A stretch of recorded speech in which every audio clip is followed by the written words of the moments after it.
Assalamualaikum warahmatullahi wabarakatuh. Ketemu lagi dengan saya Denny Zirwandi. Semoga kalian semua sehat walafiat. Nah, hari ini kita belajar tentang kedaulatan.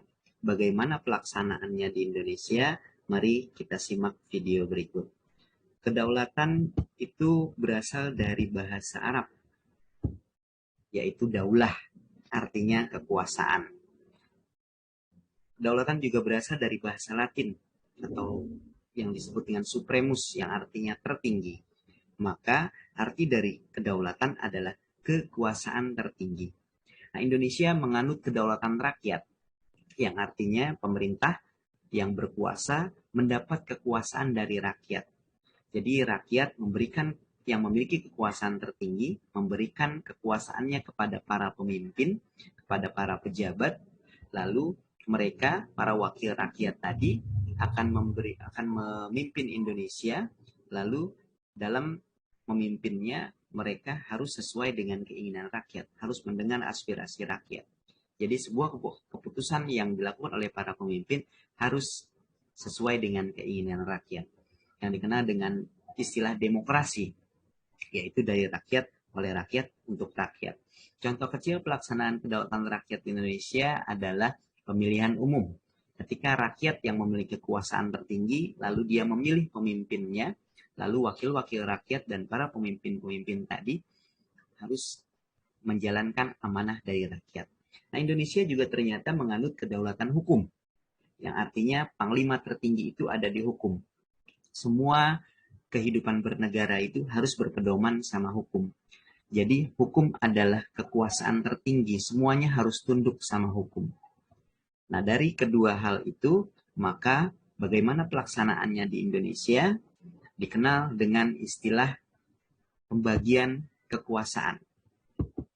Kekuasaan di Indonesia dibagi menjadi tiga, yaitu kekuasaan legislatif, lembaga yang membuat undang-undang; kekuasaan eksekutif, lembaga yang menjalankan undang-undang; dan kekuasaan yudikatif, lembaga yang mengawasi jalannya undang-undang.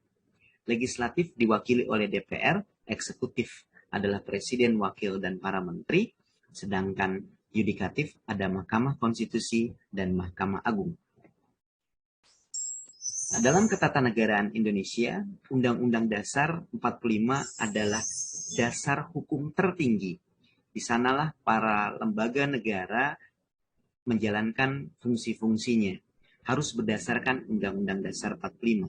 Bagaimana para lembaga negara menjalankan tugas-tugasnya sudah tertera dalam Undang-Undang Dasar 45. Dari BPK, Presiden, DPR, MPR, DPD, MA, MK, dan KY disebut adalah lembaga tertinggi. Mereka tidak boleh saling menjatuhkan. Mereka sifatnya sejajar. Yang ada hanyalah saling melengkapi. Yang ada hanyalah check and balance. Saling bekerja sama. Kita bahas satu persatu. Yang pertama adalah lembaga legislatif, yang yaitu ada MPR, ada DPR, dan DPD. Bagaimana fungsi-fungsinya? MPR itu bertugas untuk melantik dan memberhentikan presiden. MPR juga berwenang untuk mengubah Undang-Undang Dasar 1945. Sedangkan DPR memiliki fungsi sama dengan DPD. Perbedaannya, kalau DPR mencakup semua bidang: ekonomi, sosial, politik, budaya, pertahanan keamanan, lingkungan hidup, tenaga kerja, pendidikan, sumber daya alam, sumber daya manusia, sarana prasarana, dan banyak lagi. Tapi kalau DPD hanya menyangkut beberapa bidang saja, hanya bidang di otonomi daerah, bidang pendidikan, atau agama.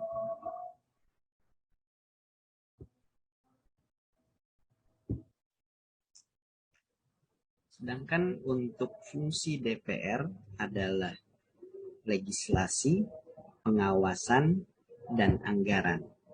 Legislasi adalah sebuah fungsi untuk membuat undang-undang, sedangkan anggaran adalah membuat dan mengesahkan APBN, Anggaran Pendapatan Belanja Negara. Yang ketiga adalah fungsi pengawasan. ketika undang-undang sudah dibuat, APBN sudah direncanakan dan disahkan oleh DPR, maka undang-undang dan APBN itu harus dilaksanakan oleh Presiden, dilaksanakan oleh pemerintah, oleh para menterinya. Nah, dalam pelaksanaannya harus diawasi. Nah, muncullah yang namanya fungsi pengawasan, yaitu mengawasi pemerintah dalam menjalankan undang-undang dan APBN. Jadi fungsi DPR ada 3, legislasi, anggaran, dan pengawasan.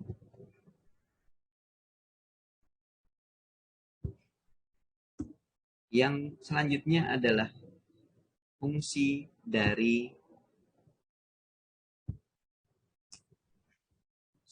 presiden. Bagaimana presiden menjalankan tugasnya, yaitu dengan tugas-tugas melaksanakan pemerintahan.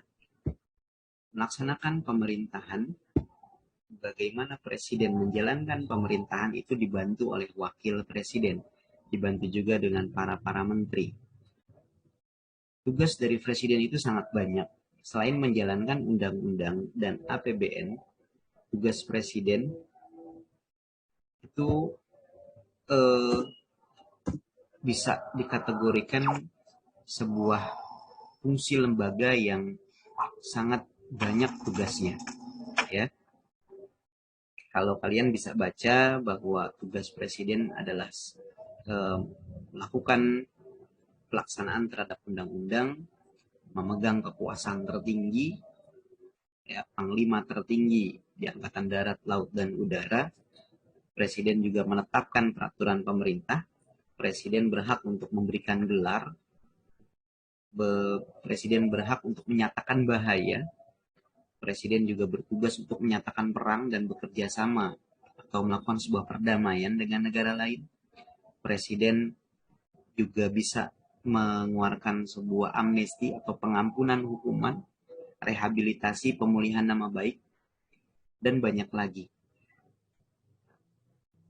Yang ketiga adalah legislatif, lembaga yang mengawasi jalannya undang-undang, lembaga kehakiman yang menjaga keadilan.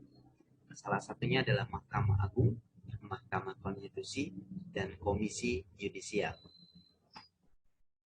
Mahkamah Agung tugasnya adalah melakukan putusan final atau disebutnya putusan kasasi terhadap sebuah tindakan hukum. Ketika ada seorang terdakwa lalu terpidana, dihukum, dinyatakan hukum, dia bersalah, maka dia bisa naik banding lagi ke Mahkamah Agung. Tetapi setelah di Mahkamah Agung diputuskan, maka keputusan itu sudah final, ya, keputusan itu sudah kasasi, maka sudah memiliki keputusan tetap. Nah, tugas Mahkamah Agung adalah menguji peraturan perundang-undangan di bawah undang-undang terhadap undang-undang. Tata urutan perundang-undangan di Indonesia adalah yang pertama adalah Undang-Undang Dasar 45. Itu adalah dasar hukum tertinggi. Nah, bagaimana cara melaksanakan Undang-Undang Dasar 45? Dibentuklah yang namanya undang-undang. Di bawahnya lagi ada PP, peraturan pemerintah, ada peraturan presiden, ada peraturan daerah. Nah, ketika peraturan-peraturan yang ada di bawahnya bertentangan dengan undang-undang, maka peraturan yang ada di bawahnya harus dihapus. Nah, siapa yang menguji adalah Mahkamah Agung. Ya. Lembaga yang kedua adalah Mahkamah Konstitusi. Mahkamah Konstitusi adalah sebuah lembaga baru. Lembaga baru yang muncul setelah reformasi. Tugasnya adalah menguji undang-undang terhadap Undang-Undang Dasar 45. Berbeda dengan Mahkamah Agung. Tadi Mahkamah Agung menguji peraturan perundang-undang terhadap undang-undang. Kalau Mahkamah Konstitusi menguji peraturan undang-undang terhadap Undang-Undang Dasar 45. Jadi ketika undang-undang bertentangan dengan Undang-Undang Dasar 45, maka undang-undang yang harus dihapus. Nah, misal lembaga-lembaga negara yang ada di Indonesia, mereka terjadi sengketa atau terjadi perbedaan pendapat, Mahkamah Konstitusi yang menyelesaikan. Atau ketika pemilihan umum terjadi sengketa pemilu, menurut tim sukses kelompok A, dia merasa menang, tim sukses kelompok B juga merasa menang. Nah, lalu sengketa itu diselesaikan di Mahkamah Konstitusi. Di Mahkamah Konstitusi dihadirkan para saksi-saksi, nah akan diputuskan siapa yang memenangkan pemilu. Selanjutnya yang terpenting dari Mahkamah Konstitusi adalah melakukan persidangan. Jadi ketika presiden dimakjulkan, di-impeachment, diberhentikan sebelum masa jabatannya berakhir. Masa jabatan presiden ada 5 tahun. Misal, presiden ketika di tengah-tengah masa jabatannya, dia melakukan sebuah perbuatan tercela, atau melakukan sebuah perbuatan tindakan hukum, atau melakukan sebuah kejahatan atau korupsi. Lalu, dugaan tadi diselidiki oleh DPR. Ketika DPR yakin dengan dugaan itu, maka DPR mengajukan dugaan itu ke Mahkamah Konstitusi. Nah, di Mahkamah Konstitusi lah baru disidangkan, dihadirkan bukti-buktinya, dimunculkan saksi-saksinya. Lalu diputuskan, jika putusan dari Mahkamah Konstitusi Presiden bersalah, maka putusan itu diberikan ke MPR. Nah, di MPR lah Presiden diberhentikan sebelum masa jabatannya berakhir. Jadi Presiden karena dipilih oleh rakyat, maka tidak semena-mena diturunkan oleh lembaga-lembaga negara yang lain. Ya, harus ada alurnya melalui DPR, kemudian di Mahkamah Konstitusi, kemudian diteruskan ke MPR, baru diberhentikan. Ketika dugaan DPR terhadap perbuatan tindak pidana presiden itu tidak terbukti di Mahkamah Konstitusi, maka presiden berlanjut masa jabatannya. Ya. Nah, ketika pemilu juga terjadi pengurangan atau penghapusan partai politik, Mahkamah Konstitusi lah yang bertugas untuk membubarkan partai politik. Yang terakhir adalah Komisi Yudisial. Ini juga termasuk lembaga baru. Ya. Komisi Yudisial ditugaskan untuk menjaga martabat perilaku hakim. Dulu mungkin kita mengenal bahwa hukum itu tajam ke bawah, tumpul ke atas. Artinya ketika hukum itu berhadapan dengan orang biasa, maka hukum itu langsung ditegakkan dengan tajam. Tetapi ketika hukum itu menyentuh orang-orang pejabat di atas, maka hukum itu akan tumpul. Nah, akibatnya banyak terjadi kejahatan-kejahatan di kehakiman. Entah itu kasus suap menyuap terhadap hakim, entah itu untuk meringankan putusan atau membebaskan. Nah, maka Komisi Yudisial hadir di sini untuk menjaga martabat perilaku hakim. Ketika ada hakim-hakim yang memutuskan sebuah perkara dengan tidak adil, ada martabat hakim yang tercela, maka Komisi Yudisial bisa menghukum hakim tersebut. Nah, begitulah kedaulatan yang ada di Indonesia, baik secara teori maupun pelaksanaannya. Nah, untuk itu kalian silahkan disimak fungsi-fungsi lembaga negara Indonesia, baik dalam video saya maupun dari buku paket maupun dari sumber-sumber yang lain. Semoga bermanfaat, tetap semangat, protokol kesehatan tetap ditegakkan, dan harus termotivasi untuk diri sendiri belajar di masa pandemi. Kurang lebihnya saya mohon maaf. Wassalamualaikum warahmatullahi wabarakatuh.